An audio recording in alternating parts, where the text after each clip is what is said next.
महाराष्ट्राचं वेगवान अचूक वेध घेणारं यूट्यूब चॅनेल मानदेश मैदान न्यूज मध्ये आपलं स्वागत आहे।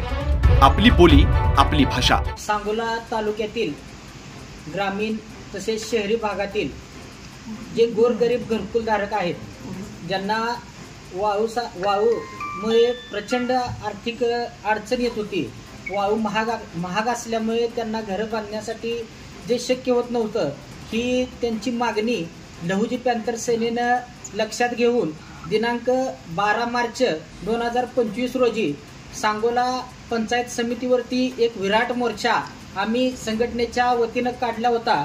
संघटनेचे मार्गदर्शक सन्माननीय अभिषेक भैया कांबळे यांच्या नेतृत्वात हा मोर्चा काढला होता।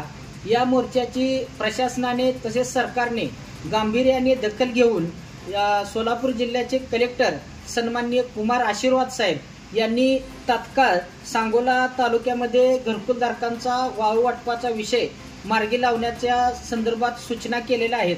त्या अनुषंगाने लहुजी पॅंथर सेनेच्या मार्फत जो मोर्चा घेण्यात आला होता त्याची दखल घेऊन आणि पाठपुरावा केला, त्याची दखल घेऊन जे प्रशासनाने वाळूची मागणी पूर्ण केली त्याबद्दल मी प्रशासनाचा आभार मानतो।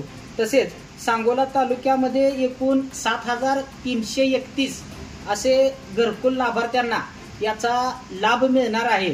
त्यापैकी सांगोला तालुक्यामध्ये एकूण 11 वाळूचे गट प्रशासनाने तयार करण्याचे निश्चित केलेले आहे।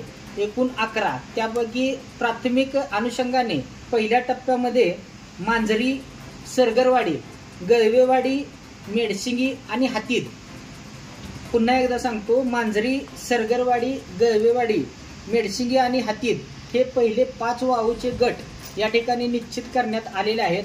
ज्या ज्या घरकुलधारकांचा घरकुल आयडी हा पंचायत समितीला दिला जाईल, त्यातून पुढे घरकुल आयडी पाठपुरावा केल्यानंतर तहसीलदार साहेब या 5 ठिकाणाहून वाळू उपलब्ध करून देतील आणि हा लहुजी पॅंथर सेनेचा लढा यशस्वी झालेला आहे। आपल्या चॅनेलवर नवनवीन बातम्या पाहण्यासाठी लाईक, शेअर आणि सबस्क्राईब करायला विसरू नका।